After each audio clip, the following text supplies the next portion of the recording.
could die with this virus. He's got chronic lung disease, he's got renal problems. He's just so vulnerable, and at the time there was a ventilator shortage. Now James has been on ventilators through his life many times, and to know that maybe the choice would be a healthy person over someone with a disability like James doesn't compute in our head. James is a very much loved young man.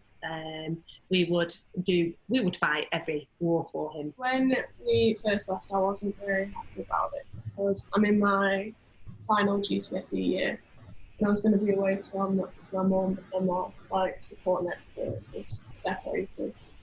And I knew I had to take on quite a bit more responsibility. I really struggled during homeschooling because I couldn't get the support that I needed from my teachers, and along with stuff that I needed to do in the house with jobs and stuff like that, it was hard. I've had very low moments, incredibly low times where I've missed my husband and I've missed my girls.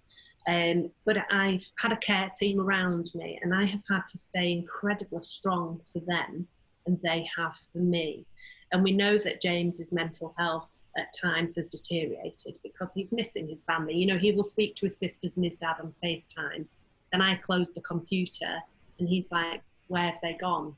You know, because they're normally here, where have they gone?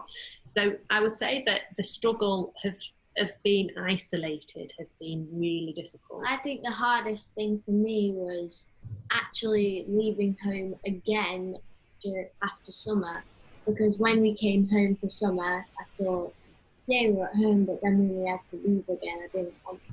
It's definitely been worth it. We've still got our boy. He's he's still here, and that for me is worth being away from my girls, even though that has been heart-wrenchingly difficult to do. It's definitely to see their faces when they saw him after a long time away, to see his face looking at them was just, well, you can't describe it. It was just the best ever.